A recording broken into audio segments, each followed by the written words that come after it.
ಬಂದಿದ್ರೂ ಸಾಕಾಗ್ಲಿಲ್ಲ. ನೊಂದ ವಿದ್ಯಾರ್ಥಿನಿ ಆ ಒಂದು ಚಾಲೆಂಜ್ನಿಂದಾಗಿ ನೇಣಿಗೆ ಶರಣು. ಹುಬ್ಬಳ್ಳಿಯಲ್ಲೊಂದು ಹೃದಯ ವಿದ್ರಾವಕ ಘಟನೆ.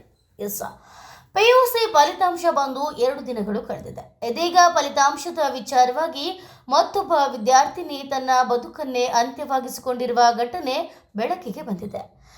ಹುಬ್ಬಳ್ಳಿಯಲ್ಲಿ ದ್ವಿತೀಯ ಪಿಯುಸಿ ಪರೀಕ್ಷೆಯ ಫಲಿತಾಂಶ ಬಂದ ನಂತರ ತನ್ನ ನಿರೀಕ್ಷೆಗೆ ತಕ್ಕಂತೆ ಬಾರದ ಕಾರಣದಿಂದ 18 ವರ್ಷದ ವಿದ್ಯಾರ್ಥಿನಿ ನೇಣು ಹಾಕಿಕೊಂಡು ಆತ್ಮಹತ್ಯೆಯನ್ನು ಮಾಡಿಕೊಂಡಿದ್ದಾಳೆ.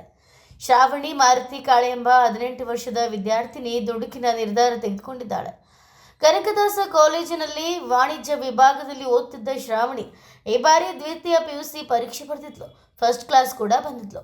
ಆದರೂ ಕೂಡ ಇದು ಸಾಲದೆ ಸಾವಿನ ಮನೆ ಸೇರಿದ್ದಾಳೆ. ಮೃತ ಶ್ರಾವಣಿ ತುಂಬಾ ಚುರುಕಿನ ವಿದ್ಯಾರ್ಥಿನಿ. ಪರೀಕ್ಷೆ ಮುಂಚೆಯೇ ನಾನು 100ಕ್ಕೆ 100 ಪ್ರತಿಶತ ತೆಗೆದುಕೊಳ್ತೇನಂತ ತನ್ನ ಸ್ನೇಹಿತರೊಂದಿಗೆ ಚಾಲೆಂಜ್ ಮಾಡಿದ್ಲು. ಅಷ್ಟೇ ಆತ್ಮವಿಶ್ವಾಸದಿಂದ ಪರೀಕ್ಷೆ ಕೂಡ ಬರೆದಿದ್ಲು. ಆದ್ರೀಗ ಫಲಿತಾಂಶ ಬಂದಿದ್ದು ಅವಳ ನಿರೀಕ್ಷೆಗೆ ತಕ್ಕಂತೆ ಅಂಕಗಳು ಬಂದಿಲ್ಲ. ವಾಣಿಜ್ಯ ವಿಭಾಗದಲ್ಲಿ 78% ಅಂಕಗಳು ಬಂದಿದೆ. ಇದು ಅವಳ ಮನಸ್ಸಿಗೆ ಘಾಸಿ ಮಾಡಿದ್ದು ಮನೆಯಲ್ಲಿ ನೇಣು ಬಿಗಿದುಕೊಂಡು ಆತ್ಮಹತ್ಯೆ ಮಾಡಿಕೊಂಡಿದ್ದಾಳೆ.